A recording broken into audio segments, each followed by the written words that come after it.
Okay, so picture this. You want to send a letter, and on the envelope for the address, you just write two things: a name and a country. That's it.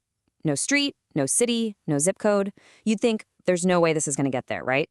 Well, a letter addressed exactly like that, P.T.Usha, India, was once mailed from the Middle East. And guess what? It arrived without a single delay. I mean, that one simple fact says everything, doesn't it? It tells you just how big she was.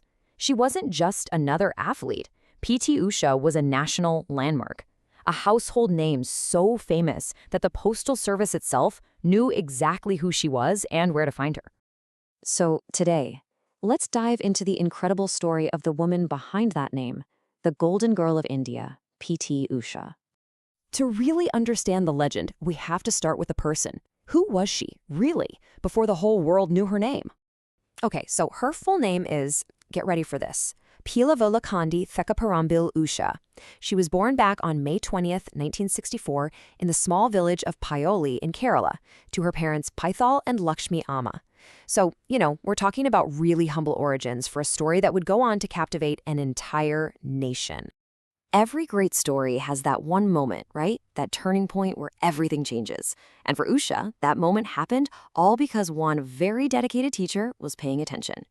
We're in November of 1973. A physical education teacher named Balakrishan is just having a conversation when his eyes drift over to a group of young girls playing nearby. But he saw something more than just a game. He noticed one pair of feet moving with this incredible, unbelievable speed. He's watching this small girl in her blue skirt and white blouse, and he sees something totally pure, something raw. He saw the movements of an instinctive athlete. This wasn't something you could teach. It was just natural talent shining right through. So the patient teacher waited for the game to end, and he gently asked for her name. And this shy little girl, barely even looking up from the ground, just whispered, "Usha, from class 4. And just like that, with that one super quiet, unassuming answer, one of the greatest careers in Asian athletics was born. Wild. Okay, so being discovered is one thing, but proving you've got what it takes when the pressure is on, that's a whole different ballgame. Her first real test came just a couple of years later. All right, check this out. At just 11 years old, she's getting ready for her very first major competition, the 1975 Sub-Junior District Meet.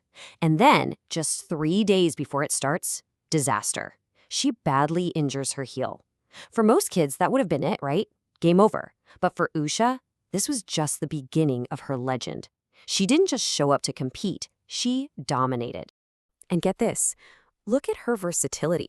With a big white bandage still on her injured heel, this 11-year-old won first place in the 100 meters, the 200 meters, the long jump, and the high jump. I mean, come on. She wasn't just a runner, she was a complete athlete, the whole package.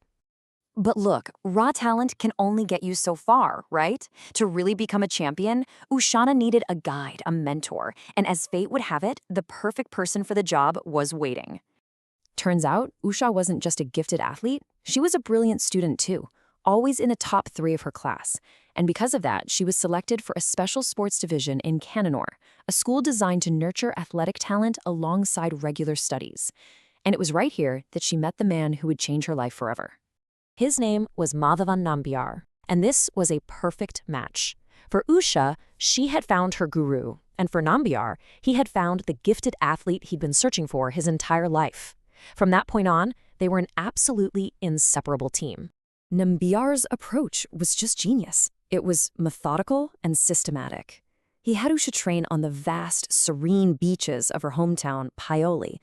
That sand provided natural resistance, enhancing her strength and performance, a technique used by other legends like Milkha Singh.